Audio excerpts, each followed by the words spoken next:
আসসালামু আলাইকুম। যারা প্রাইমারি সহকারী শিক্ষক নিয়োগ পরীক্ষার চাকরিটি পেয়ে গেলেন, তাদের জন্য কিছু নির্দেশনা আছে। এই ভিডিওটা শুধু তারাই দেখবেন যারা প্রাইমারিতে চাকরিটা পেলেন এবার। তো চাকরি পাওয়ার পর অনেকগুলো স্টেপ থাকে, আপনাকে অনেকভাবে অনেক কাজ সম্পন্ন করতে হবে।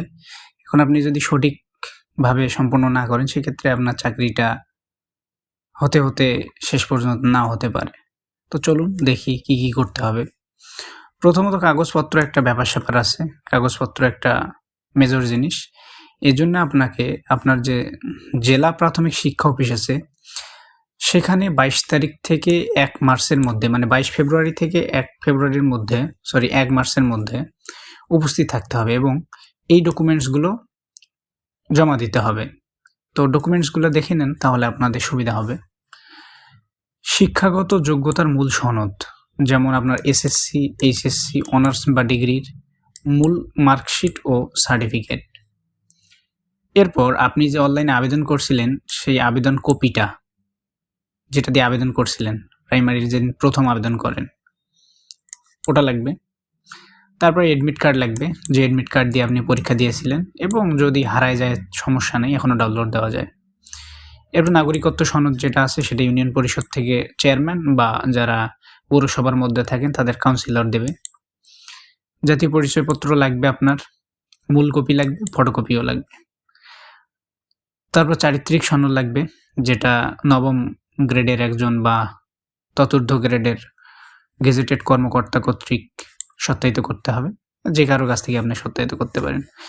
এবং কোটা যদি থাকে, যে কোনো কোটা, সেক্ষেত্রে তার প্রমাণাদি আপনাকে দিতে হবে। এখন এই যে পুলিশ ভেরিফিকেশন ফর্ম বা ভিরোল যেটাকে বলে, ভিরোল ফর্ম, আপনাকে ৩ সেট পুলিশ ভেরিফিকেশন ফর্ম পূরণ করে জমা দিতে হবে। এটি খুব সতর্কতার সাথে পূরণ করবেন, বিশেষ করে স্থায়ী ঠিকানার তথ্য যেন সঠিক থাকে এবং পরবর্তীতে স্পেশাল ব্রাঞ্চ থেকে আপনার তথ্য যাচাই করা হবে। এটা একটা মেজর ধাপ। এরপর আসে স্বাস্থ্য পরীক্ষা, যেটাকে মেডিকেল ফিটনেস সার্টিফিকেট বলে।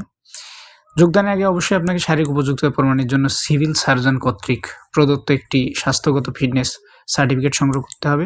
এটি ছাড়া যোগদান প্রক্রিয়া সম্ভব হবে না। এবার সর্বশেষে আসবো আমরা যোগদান প্রক্রিয়ায়।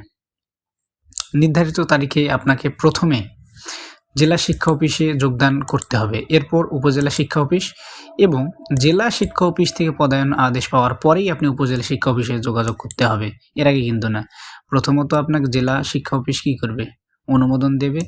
দেওয়ার পরে আপনি আপনার উপজেলা শিক্ষা অফিসে যাবেন, দেন আপনি কি পাবেন, একটা জয়নিং লেটার পাবেন, সোনার হরিণ।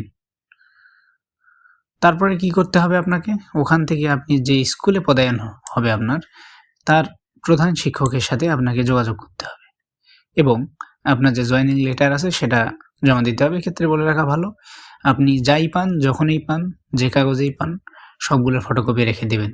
এতে আপনার জন্য ভবিষ্যতে মঙ্গল হবে। বিশেষ কিছু পরামর্শ আছে।